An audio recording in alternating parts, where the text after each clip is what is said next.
ఎప్పటికప్పుడు సరికొత్త ఆలోచనలతో లేటెస్ట్ టెక్నాలజీని అభివృద్ధి పరుచుకుంటూ కొత్త ఆవిష్కరణలు చేస్తూ ఉన్నారు మన రాష్ట్ర ముఖ్యమంత్రి వర్యులు శ్రీ నారా చంద్రబాబు నాయుడు గారు.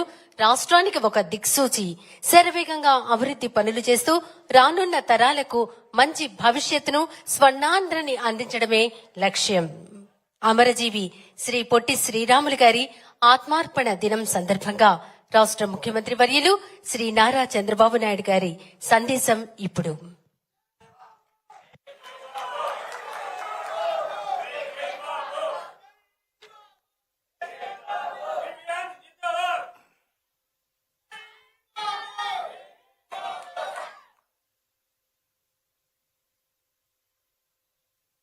గౌరవనీయులు, మిత్రులు, ఆంధ్రప్రదేశ్ రాష్ట్ర ఉప ముఖ్యమంత్రి శ్రీ కొణిదెల పవన్ కళ్యాణ్ గారు,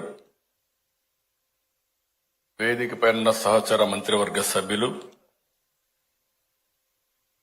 వేదికపై ఉన్నటువంటి గౌరవ ప్రజాప్రతినిధులు, పార్లమెంట్ సభ్యులు, శాసనసభ్యులు, అదేవిధంగా వివిధ కార్పొరేషన్ చైర్మన్లు, అందరికి కూడా మనస్ఫూర్తిగా ఈరోజు ఈ కార్యక్రమానికి, ఒక పవిత్రమైన కార్యక్రమానికి చేసిన సోదరులందరికీ పేరు పేరున మనస్ఫూర్తిగా నమస్కారాలు, అభినందనలు, శుభాభినందనలు. ప్రతిరోజు ఒక ముఖ్యమైనప్పటికీ ఈ రోజుకు ఒక ప్రత్యేకత ఉంది. ఈ రోజు మనం అందరం, తెలుగు వారందరం కూడా గర్వంగా తెలుగు రాష్ట్రంలో మేమున్నామని చెప్పుకునే రోజు వచ్చిందంటే అది ఒక వ్యక్తి వల్ల. ఆ వ్యక్తి పొట్టి శ్రీరాములు గారని చెప్పి కూడా మీకు తెలియజేస్తున్నా. మనం అందరం 24 గంటలు ఆలోచిస్తూ ఉంటాం, మన కోసం ఆలోచిస్తాం. ఇంకొద్ది ఎక్కువైతే మన కుటుంబం కోసం ఆలోచిస్తాం. కొంతమంది గ్రామం కోసం ఆలోచిస్తారు. కానీ కొద్ది మంది, ఏ ఒక్కరో జాతి కోసం ఆలోచిస్తారు. తెలుగు జాతి కోసం ఆలోచించి దాన్ని సాధించి పెట్టిన ఏకైక వ్యక్తి పొట్టి శ్రీరాములు గారని చెప్పి కూడా మీకు తెలియజేస్తున్నా. అయితే జరిగిన సంఘటన ఇప్పుడే ఒక ఫిల్మ్ చూపించారు. ఒక మనిషి ఒకటి సాధించాలంటే ఎన్ని అవస్థలు పడాలనో ఆ ఫిల్మ్లో చాలా స్పష్టంగా చూపించే పరిస్థితి వచ్చింది. 58 రోజులు ఉదయం బ్రేక్ఫాస్ట్ చేసి మధ్యాహ్నం భోజనం చేయకపోతే తట్టుకోలేం.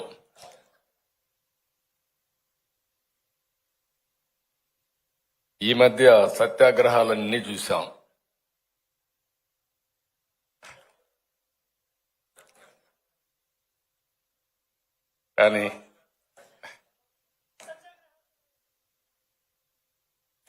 కానీ ఒక సంకల్పం,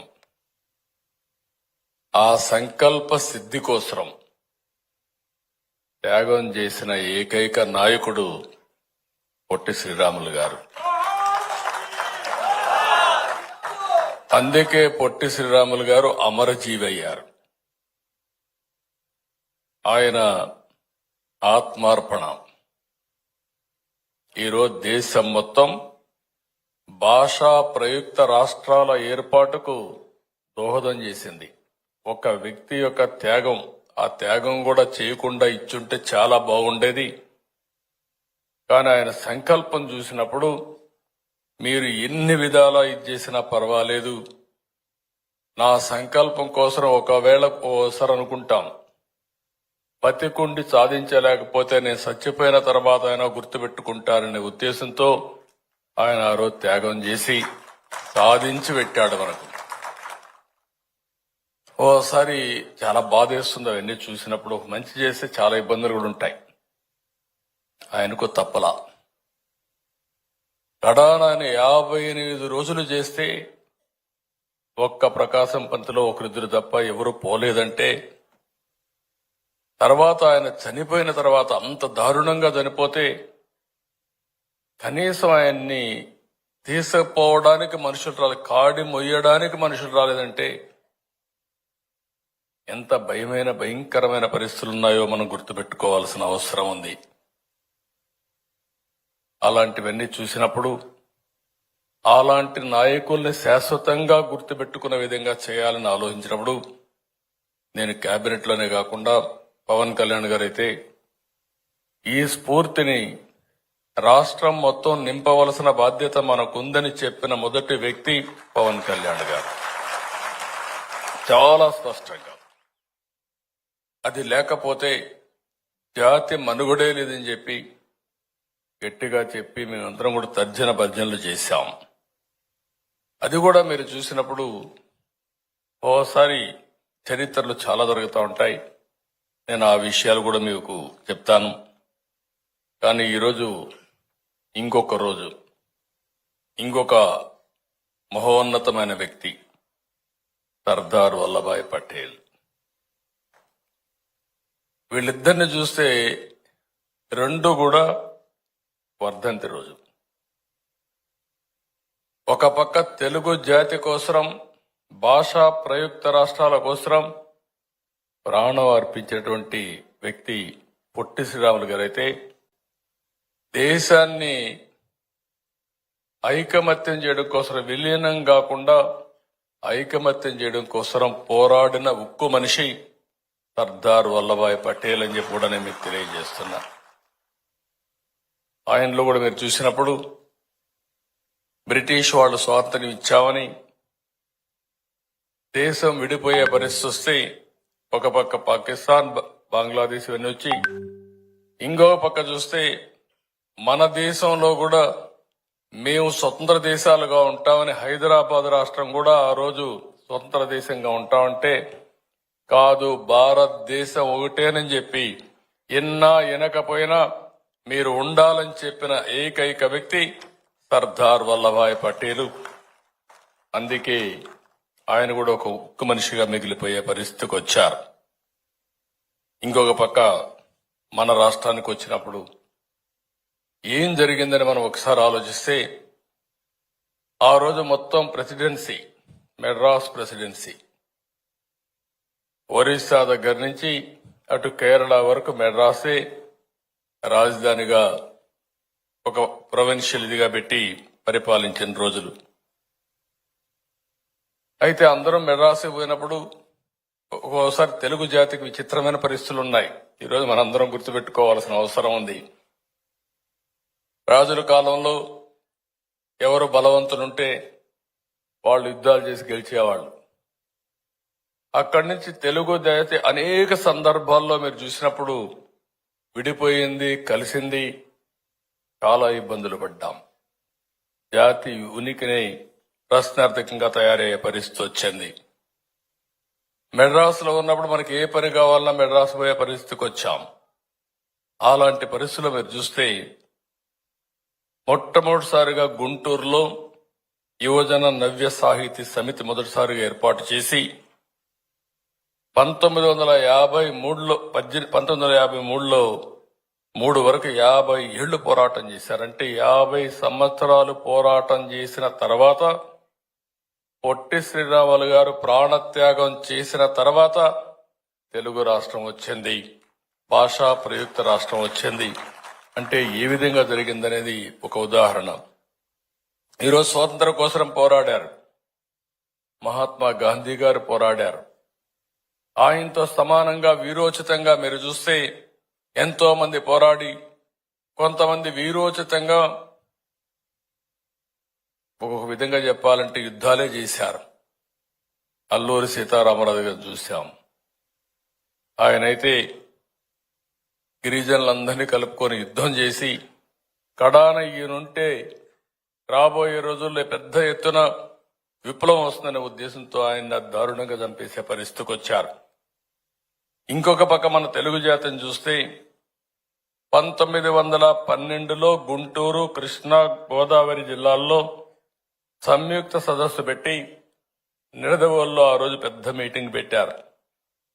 వీళ్ళందరూ ఒకటే అడిగారు, తెలుగు జాతికి ఒక రాష్ట్రం ఇవ్వాలి అని పోరాటం చేసి 1913లో అయితే ఆంధ్ర మహాసభ పెట్టి బాపట్లో కూడా నినదించారు.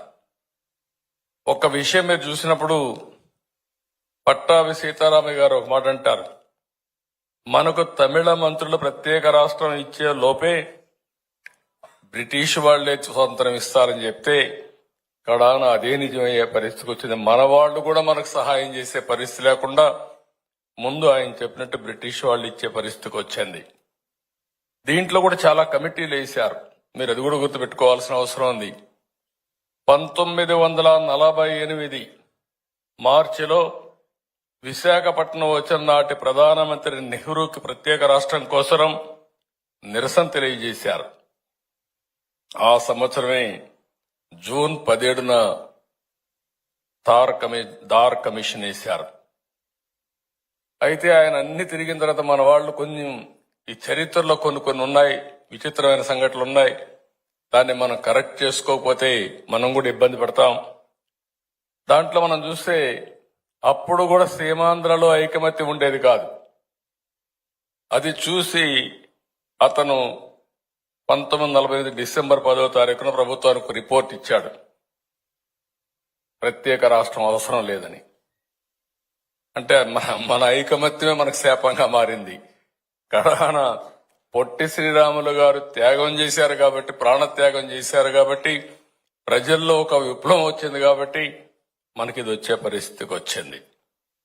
దాని తర్వాత మీరు చూస్తే నెహ్రూ, పటేల్, పట్టాభితో ఏర్పాటైన కమిటీ మద్రాసు నగరాన్ని వదులుకుంటే తెలుగు రాష్ట్రం ఇస్తామని ఒక కండిషన్ పెట్టారు. చాలా నగరాలు వదులుకున్నాం మనం. చరిత్రలో మీరు ఒకసారి చూస్తే అభివృద్ధి చేయడం, అక్కడి నుంచి మళ్లీ రావడం, మళ్లీ అభివృద్ధి చేయడం, ఇది ఒక విధంగా చరిత్రలో మనకు పడిన ఇబ్బందులు కూడా ఇవన్నీ కారణాలు. దానిపైన కమిటీ వేసి మళ్లీ పెండింగ్ పెట్టాడు నెహ్రూ గారు. అవన్నీ పెండింగ్ పెట్టిన తర్వాత మీరు ఒకసారి చూస్తే పొట్టి శ్రీరాములు గారు చేసిన త్యాగంతో అది కూడా మనం చూసినప్పుడు ఈయన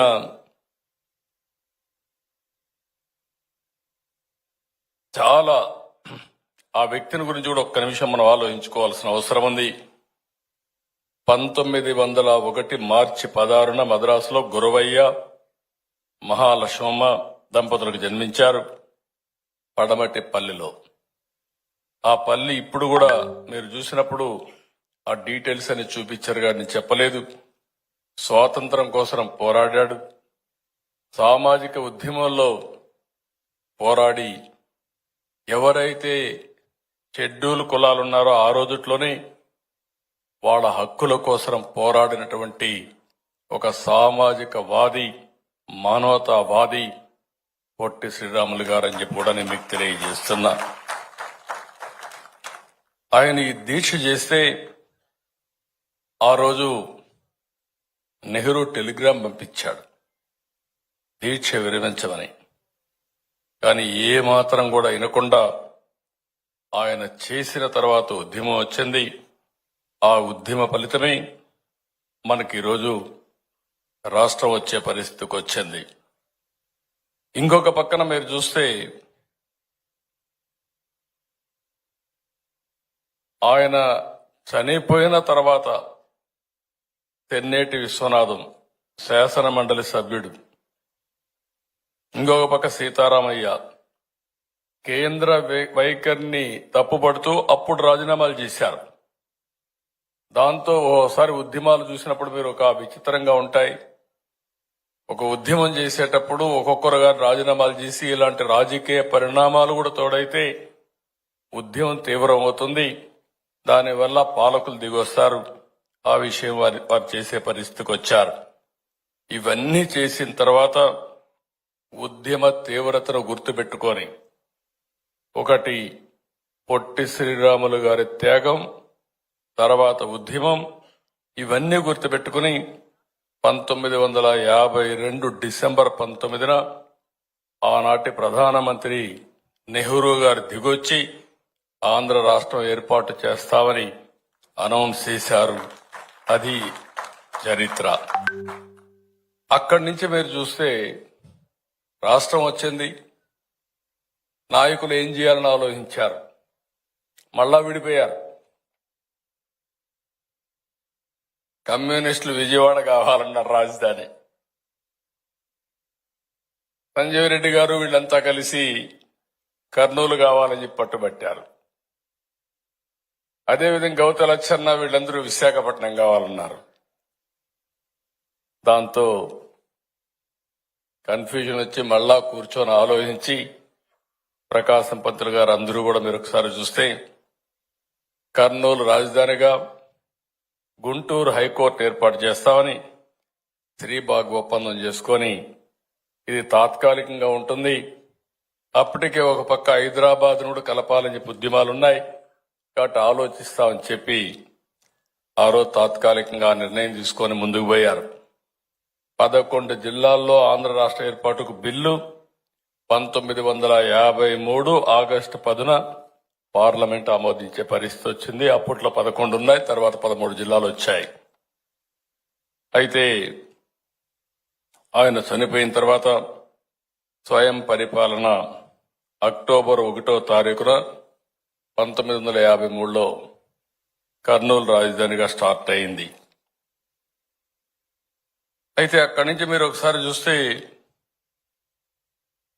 తెలంగాణ రాష్ట్రం చాలా మంది విశాలాంధ్ర మీరు ఒకసారి చూసినప్పుడు విశాలాంధ్ర ఉద్యమం వచ్చింది.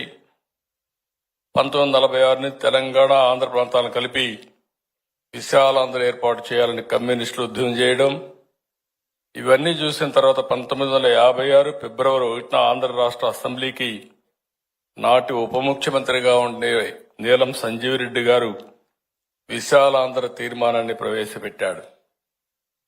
1956 ఫిబ్రవరి 20న పెద్ద మనుషుల ఒప్పందం ప్రకారం పూర్గుల రామకృష్ణరావు గారు ముఖ్యమంత్రిగా ఉండి హైదరాబాద్ లో రాజీనామా చేసి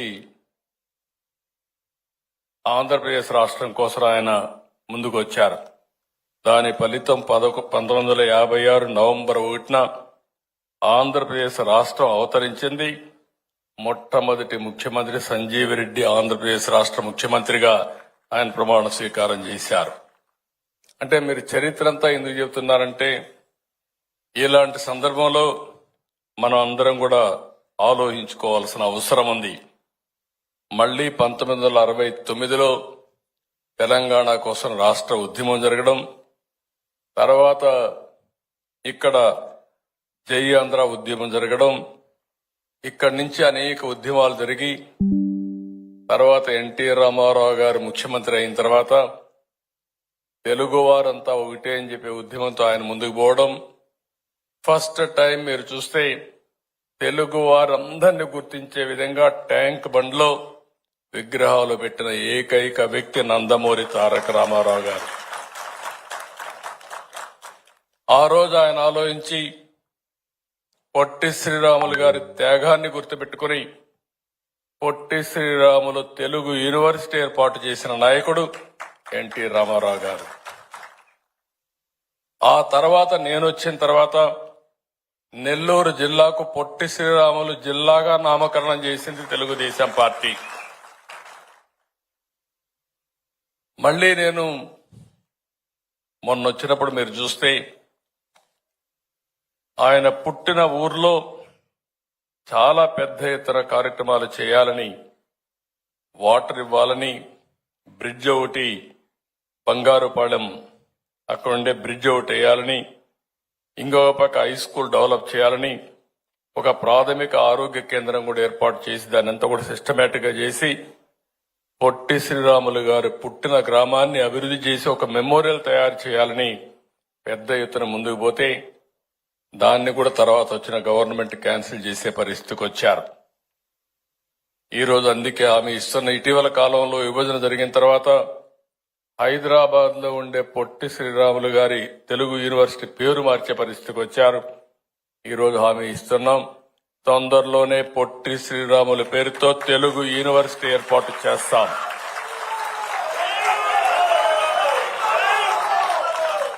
అదే మరిగా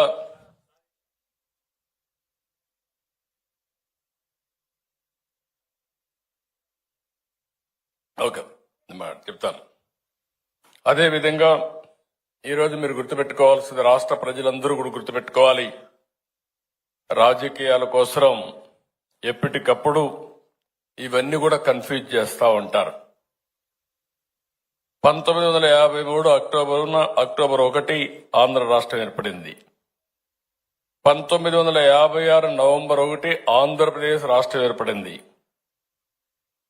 2014 జూన్ 2న నవ్య ఆంధ్రప్రదేశ్ రాష్ట్రం ఏర్పడింది, తెలంగాణ రాష్ట్రం ఏర్పడింది. ఇవన్నీ చూసిన తర్వాత ఈరోజు నేను ఆలోచించింది, ఏ రోజైతే బాగుంటుందని ఆలోచించినప్పుడు దీనికి డిసెంబర్ 15 పొట్టి శ్రీరాములు ఆత్మార్పణం ఎప్పుడు చేశారో అది భాషా ప్రయుక్త రాష్ట్రాలకు నాంది పలికింది. కాబట్టి దీన్ని ఘనంగా చేయాలనే ఉద్దేశంతోనే ఈరోజు మనం చేశాం. ఈ సందర్భంగా నేను ఒకటే గుర్తుపెట్టుకోండి, ఎందుకు మనం ఇలాంటి నాయకుల్ని మళ్లీ మళ్లీ గుర్తు తెచ్చుకుంటున్నామంటే, వాళ్ళు చేసిన త్యాగాల్ని గుర్తుపెట్టుకోవడం, జాతి ప్రయోజనాల కోసం ఏ విధంగా పోరాటం చేశారో, ఏ విధంగా ప్రాణ త్యాగాలు చేశారో ఆ స్ఫూర్తిని అర్థం చేసుకుని వారి యొక్క ఆశయాల్ని, వారి యొక్క లెగసీని ముందుకు తీసుకుపోయే బాధ్యత ఇక్కడుండే మన మీదనే కాదు, ఈ రాష్ట్రంలో ఉండే 5,50,00,000 మంది పైన ఉందని చెప్పి మరొకసారి గుర్తు చేస్తున్నా.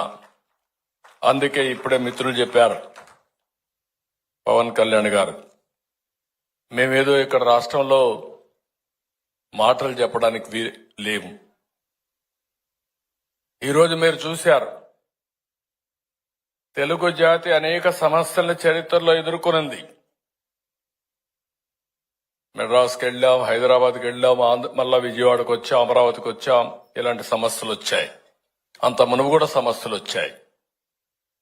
నేను ఆ రోజు హైదరాబాద్ని తెలుగు జాతి కోసం ప్రపంచంలోనే నెంబర్ 1 సిటీగా తయారు చేయాలని కంకణం కట్టుకుని ఎప్పుడు పవన్ కళ్యాణ్ గారు అంటారు. మేమందరం ఆ దారిలో పోతా ఉంటే ఎప్పుడు చూడలేదు. దారిలో పోవడానికి కూడా అవకాశం, పక్కన ఒకటే రోడ్డు ఉండేది. హైదరాబాద్ యూనివర్సిటీకి పోవడానికి ఒక రోడ్డు మాత్రం ఉండేది.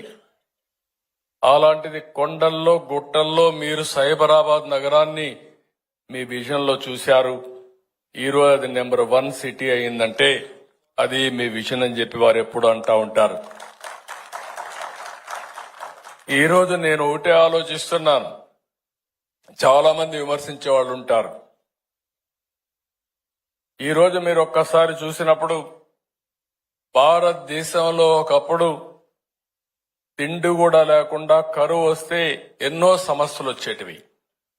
అక్కడి నుంచి ఎంతో మంది వ్యక్తులు అనేక విధాలుగా పనిచేసి ఈరోజు మీరు చూస్తే గ్రీన్ రెవల్యూషన్ ని, వైట్ రెవల్యూషన్ ని, లేకపోతే మన తెలుగు బిడ్డ పివి నరసింహరావు గారు ఆర్థిక సంస్కరణలు చేసి ఈ దేశానికి ఒక దశ దిశ చూపించిన ఏకైక వ్యక్తి పివి నరసింహరావు గారు. వీళ్ళందరి త్యాగాలు మనం గుర్తుపెట్టుకోవాల్సిన అవసరం ఉంది. ఇంకో పక్కన ఎన్టీ రామారావు గారిని చూస్తే ఒక ప్రాంతీయ పార్టీ పెట్టి దేశ రాజకీయాలు చేస్తూనే ఒక నేషనల్ లెవెల్లో మీరు చూసినప్పుడు జాతీయవాదిగా ఆయన ముందుకెళ్లాడు. ఆయన ఎప్పుడు కూడా ఒక ప్రాంతీయ పార్టీ దృక్పథం, దేశాభివృద్ధితో ముందుకు పోయిన వ్యక్తి ఎన్టీ రామారావు గారు. అందుకే ఇవన్నీ చూసిన తర్వాత మేమందరం కలిసి ఈరోజు మీ అందరికీ స్వర్ణ ఆంధ్రప్రదేశ్ విజన్ 2047 తీసుకొచ్చాం. ఇది మీరు గుర్తుపెట్టుకోవాల్సిన అవసరం ఉంది. ఇదేదో పేపర్ మీద ఉండే డాక్యుమెంట్ కాదు. 2047కి ఏం జరగబోతుందో చాలా స్పష్టత ఇచ్చే డాక్యుమెంట్ ఇది.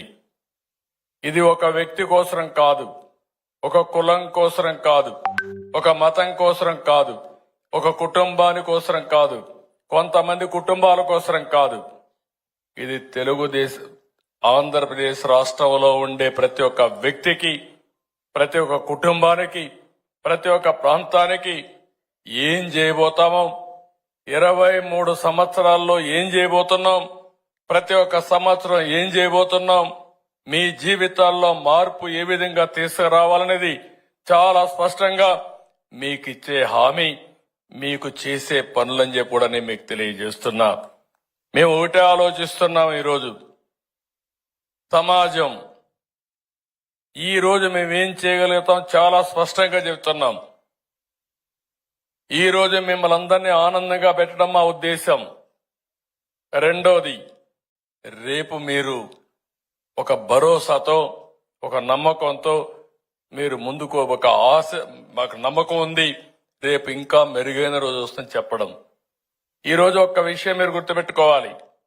పవన్ కళ్యాణ్ గారు అప్పుడప్పుడు అంటూ ఉంటారు, నేను కూడా మీ అందరికీ చెప్తున్నా, సుస్థిరత అనేది చాలా ముఖ్యం. స్టెబిలిటీ. ఈ రోజు మనం చూసాం, కొంతమంది నాయకులు త్యాగాలు చేశారు, కొంతమంది నాయకులు ఈ రాష్ట్రాన్ని అభివృద్ధి చేశారు, కొంతమంది నాయకులు ఈ దేశాన్ని అభివృద్ధి చేశారు, కొంతమంది ఆహర్నిశలు పనిచేసి దూరదృష్టితో ఆలోచించి ఏం చేస్తే మీ జీవితాల్లో వెలుగు వస్తాయని ఆలోచించారు. కొంతమంది నాయకులు ఈ రాష్ట్రంలో, ఈ దేశంలో వాళ్ళ స్వార్థం కోసం దేశాన్ని, రాష్ట్రాన్ని నాశనం చేశారు. 5 సంవత్సరాలు మీరు చూశారు. నేను అడుగుతున్నా, ఇంత స్వేచ్ఛగా మనం మాట్లాడుకున్నామా అని మిమ్మల్ని అడుగుతున్నా. పొట్టి శ్రీరాములు గారి యొక్క గ్రామంలో నేను అభివృద్ధి కార్యక్రమాలు ఇస్తే అభివృద్ధి కార్యక్రమాలన్నీ కూడా రద్దు చేసేశారు. మళ్ళా పొట్టి శ్రీరాములు గారి పైన ఎక్కడా లేని ప్రేమ వాళ్ళకు పోసే పరిస్థితికి వచ్చారు. అంటే ఏది చెప్పినా నమ్ముతారనేది. ఇంకో పక్కన ఇన్ని సమస్యలు మనం చూస్తే 2014లో విభజన జరిగిన తర్వాత 13.5% గ్రోత్ రేట్ సాధించాం. ఎవ్వరికి ఏ కష్టం లేకుండా చేశాం.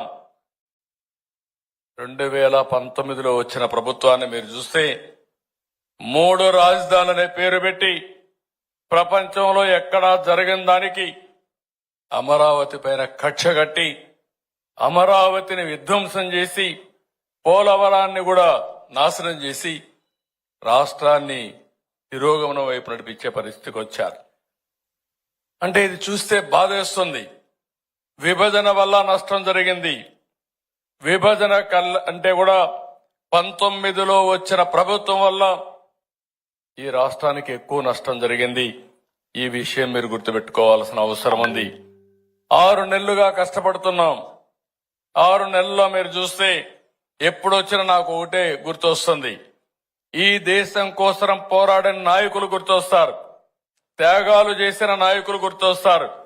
ఒక ఎన్టీ రామారావు గారు గుర్తొస్తారు, ఒక పొట్టి శ్రీరాములు గారు గుర్తొస్తారని చెప్పి కూడా నేను మీకు తెలియజేస్తున్నా. మళ్లీ కష్టం అనిపించినా కాదు, ఇది చేస్తాం అని మళ్లీ ముందుకు పోతున్నాం. ఆ దృఢ సంకల్పమే ముందుకు తీసుకుపోతా ఉంది.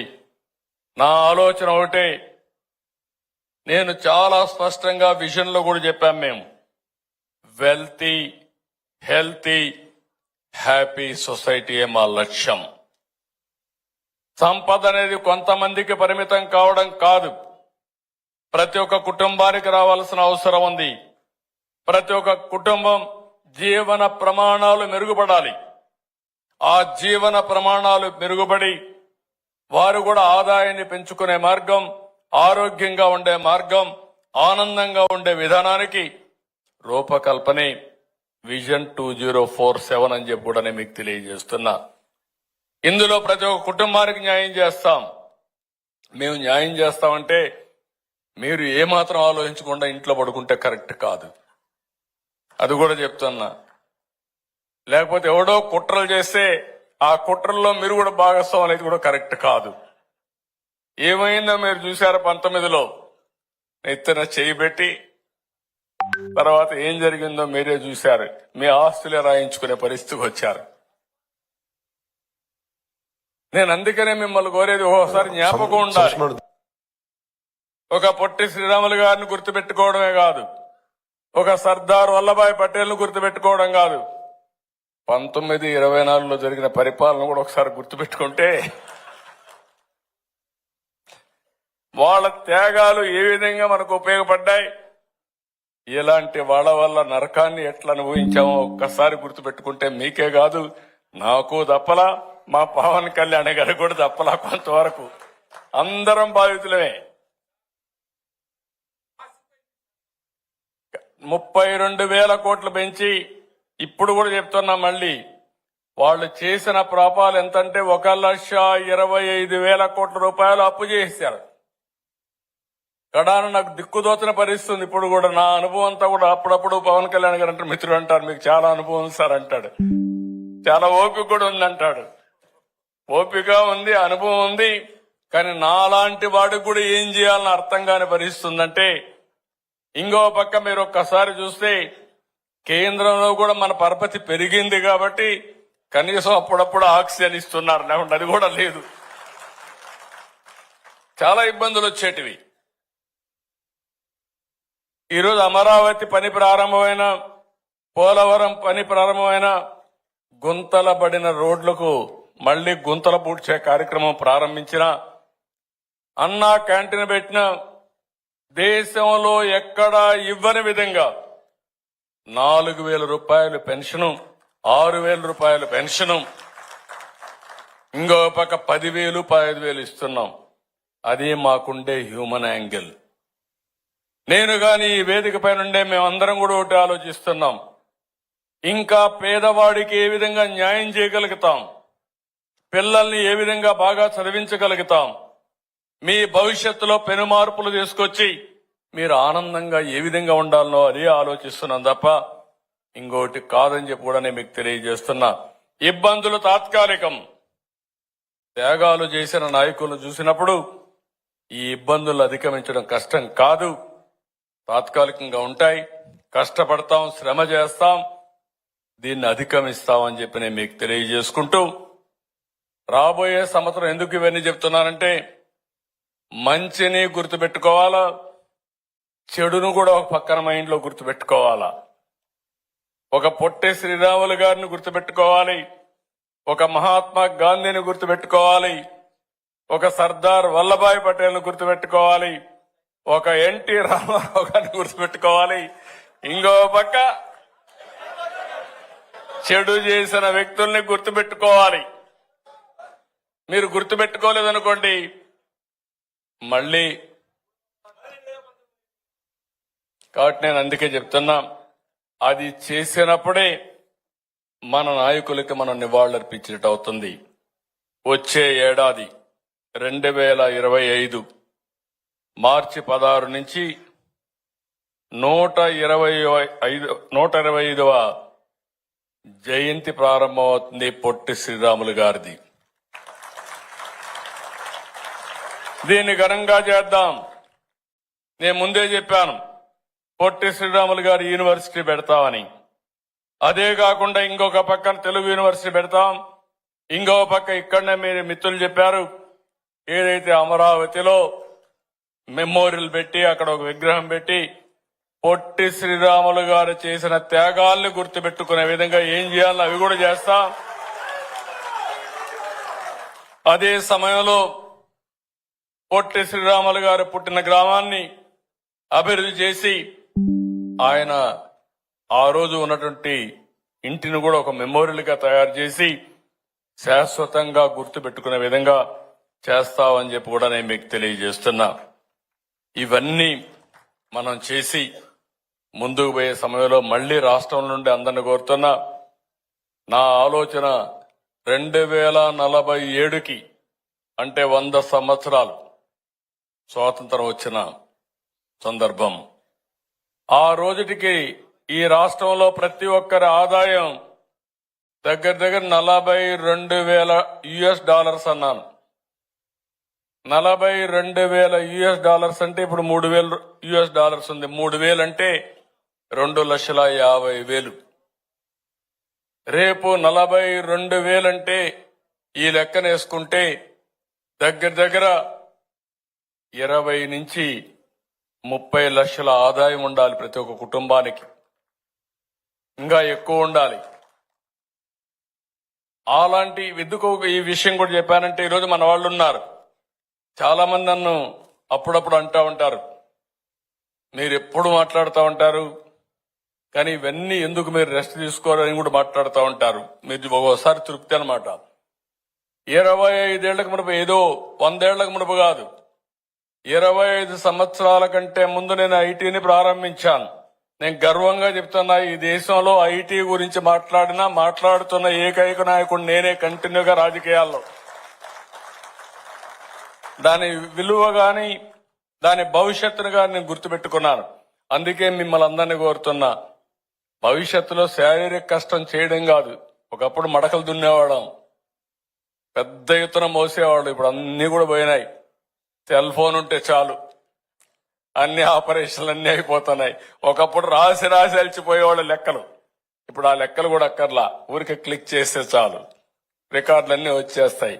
ఒకప్పుడు తిరిగి అలిచిపోయేవాళ్ళం బిల్లులు కట్టాలంటే, అది కూడా అక్కర్లా, ఊరికే ఒక బటన్ కొడితే మీ అకౌంట్ల నుంచి ఇది అవుతాయి. ఇప్పుడే మిత్రులు ఒక మాట అన్నారు, ఒకప్పుడు 1650 కోట్ల రూపాయలు రైతులకు బకాయిలు పెట్టిపోయారు. 8 నెలలు, సంవత్సరం రైతు పండించిన పంటకు తీసుకొని డబ్బులు ఇవ్వకుండా పోయారు. ఈ ప్రభుత్వం వస్తానే ఆ 1600 కట్టాం. ఇంకొక మాట చెప్పాను, 1600 కట్టడమే కాదు, 48 గంటల్లో రైతు వరి ధాన్యం ఇస్తే ధాన్యానికి తిరిగి వాళ్ళ బ్యాంక్ అకౌంట్ లో డబ్బులు వేసే ప్రభుత్వం ఈ ప్రభుత్వం అని చెప్పి కూడా నేను మీకు తెలియజేస్తున్నా. నేను ఇప్పుడే మాట్లాడితే ఇంకొక మాట కూడా అన్నాను, మేము 4 గంటలకే ఇస్తున్నాం సార్ మా కమిషనర్ అంటే, 4 గంటలకు అవసరం ఏంటి? అవసరమైతే ఇన్స్టెంట్ గా ఇద్దాం. రైస్ మిల్లు డౌన్లోడ్ చేసుకుంటారు, ట్రాక్టర్ ని సంతకం పెడతాడు, కంప్యూటర్ లో ఎంటర్ చేస్తాడు, ఎంటర్ చేసిన నెక్స్ట్ మినిట్ లో రైతు అకౌంట్ కు డబ్బులు పడాలి. అలాంటి విధానాల కోసం మేము ఆలోచిస్తున్నాం. మీరు తిరిగే పని లేకుండా మీ ఇంటికి మేము రావాలి. మీరు ఎవరి దగ్గర మీరు కంప్లైంట్ చేసి, అందుకే తొందరలో వాట్సాప్ గవర్నెన్స్ తీసుకొస్తున్నాం. మీరు ఒక పని పెడితే, మీరు న్యాయమైన పని అడిగితే అది చేసి మళ్లీ మీకు మెసేజ్ పెట్టే విధంగా తొందరలోనే ప్రభుత్వ పాలన ఉంటుందని చెప్పి కూడా నేను మీకు తెలియజేస్తున్నా. ఇవన్నీ సాధ్యం, అసాధ్యమేం కాదు. నేనేదో ఏదో మాట్లాడుతాను అనుకోవద్దండి, ఇవన్నీ కూడా వీలవుతాయి. అవన్నీ కూడా చేద్దాం. అవన్నీ జరగాలంటే మళ్ళా మీలో కూడా కొంచెం ఆలోచన రావాలి. ఏదో ఈయననే మాట్లాడుతూ ఉంటాడు కాబట్టి ఆయన మాట్లాడతాడు కాబట్టి మేము వింటా ఉంటాం అని కాదు. నేను చెప్పిన దాంట్లో వాస్తవాలుంటే మీరు ఉపయోగించుకోండి, నాకు సహకరించండి. ఈ ప్రభుత్వం ఒకటే ఆలోచిస్తున్నాం, ప్రపంచంలోని ఒక అత్యున్నతమైన పరిపాలనకు నాంది పలకాలనేది నా అభిమతం. మా మిత్రుడు పవన్ కళ్యాణ్ గారు గాని, జనసేన పార్టీ గాని మొత్తం కూడా దీనికి కట్టుబడి ఉన్నామని చెప్పి కూడా నేను మీకు తెలియజేస్తున్నా. ఏ వ్యక్తికి ఏ ఇబ్బంది లేకుండా ఒక సుపరిపాలన చేయాలనేది మా అభిమతం. నేను ఎన్నోసార్లు చెప్పాను, అభివృద్ధి జరిగితే సంపద సృష్టించబడుతుంది, సంపద సృష్టిస్తే ఆదాయం పెరుగుతుంది, ఆదాయం పెరిగితే సంక్షేమ కార్యక్రమాలకు డబ్బులు వస్తాయి. అది ఒక్క సుపరిపాలన ద్వారానే సాధ్యం. దానికి కట్టుబడిన ప్రభుత్వం ఎన్డీఏ ప్రభుత్వం ఈ రాష్ట్రంలో అని చెప్పి మరొక్కసారి మీ అందరికీ విజ్ఞప్తి చేస్తున్నా. ఒకే రోజు అన్ని గ్రామాల్లో జనరల్ బాడీ మీటింగ్లు పెట్టించిన ఘనత పవన్ కళ్యాణ్ గారిది. దగ్గర 35,000 పనులు, 4,000 కోట్ల రూపాయలతో పనులు ప్రారంభించి గ్రామాల్లో పనులు చేస్తున్నారంటే అది ఈ ప్రభుత్వ విధానం. ఇలాంటి ఒకటి రెండుగా అది చెప్పుకుంటూ పోతే మీకే అర్థమవుతాయి. మొత్తం గోదావరిలో మునిగిపోయినటువంటి పోలవరాన్ని మళ్లీ కట్టే పరిస్థితికి వచ్చాం. అసాధ్యమైన పని. మళ్లీ దానికి చాలా సమస్యలు వచ్చాయి, అన్ని కూడా రివైవ్ చేశాం. పోయిన నమ్మకాన్ని మళ్లీ ఇప్పుడిప్పుడే పునరుద్ధరిస్తున్నాం. ఒక వ్యక్తికి ఒక విషయం మీరు గుర్తుపెట్టుకోవాలి. ఒక వ్యక్తి పైన నమ్మకం పోతే గ్రామాల్లో గాని కుటుంబంలో కూడా తన మాట వినరు. అప్పు తీసుకొని ఎగ్గొడతా ఉంటే, ఎక్కడో గాలికి తిరుగుతా ఉంటే ఆ వ్యక్తి పైన విశ్వాసం పోయిన తర్వాత ఇంట్లో వాళ్ళు కూడా చులకనగా చూస్తారు. బయట వాళ్ళు మాట్లాడరు, మాట్లాడినా తప్పించుకుంటారు. వీడు వస్తే డబ్బులు అడిగే పరిస్థితి వస్తాడని. అలాంటి పరిస్థితి మన రాష్ట్ర పరిస్థితి. అప్పులు ఇచ్చేవాడు లేరు, అప్పులు చేయాలంటే అవకాశాలు లేవు. కడాన మీరు ఒక చిన్న విషయం మీరు గుర్తుపెట్టుకుంటే, ఒక ఫైనాన్స్ కమిషన్ వేస్తారు దేశంలో. ఆ దేశంలో ఫైనాన్స్ కమిషన్ వేసి మనకు వచ్చే ఆదాయాలు కాకుండా ఏ రాష్ట్రానికి తక్కువ ఆదాయం వస్తుంది, వాళ్ళకి ఎట్లా ఇవ్వాలి అని వచ్చే వనరులో కేంద్రం, రాష్ట్రం, పంచాయతీలకు డబ్బులన్నీ పంచుతారు. 15వ ఆర్థిక సంఘాన్ని వేశారు, 5 ఏళ్లకు డబ్బులు ఇచ్చారు. అది ఇంకా 2 ఏళ్లు ఈ సంవత్సరం, రాబోయే సంవత్సరం ఉంది. ఎంత తెలివైన వాడంటే ముందున్న గవర్నమెంట్ లో ఉండే వ్యక్తి ఆ డబ్బులు 5 ఏళ్ల డబ్బులు ఒకటేసారి డ్రా చేసి వెళ్ళిపోయాడు. అంటే నాకే ఆశ్చర్యం వేసింది. నేను అనుకున్నాను ఫైనాన్స్ కమిషన్ ఉంది, డబ్బులు వస్తాయని.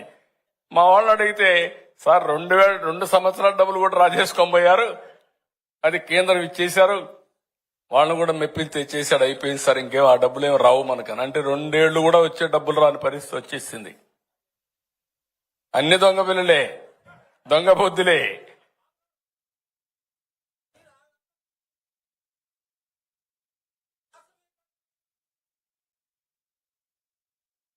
ఎస్ నేను ఒకటే మీ అందరికి చెప్తున్నా,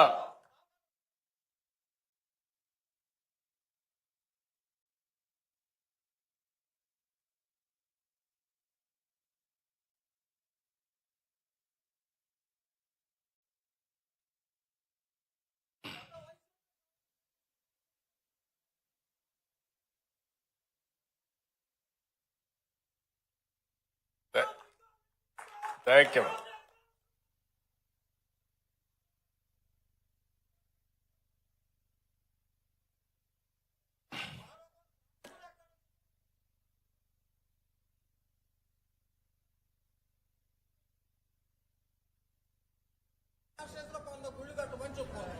ఓకేమ్మా, అన్ని వర్కౌట్ చేద్దాం. ఎందుకంటే మీరు అన్నట్టు ఈ దేశం గాని ప్రపంచం గాని మొత్తం గాని మనం చూస్తే సెంటిమెంట్ అనేది కూడా చాలా ముఖ్యం. ఆ సెంటిమెంట్సే ఈరోజు మనలందరూ నడిపిస్తుంది. అదే వారసత్వం. ఈరోజు మీరు అనుకున్న ప్రతి ఒక్క మతానికి గాని కులానికి గాని కొన్ని సెంటిమెంట్స్ ఉంటాయి, ప్రాంతాలకు ఉంటాయి. అన్ని గౌరవిస్తాం.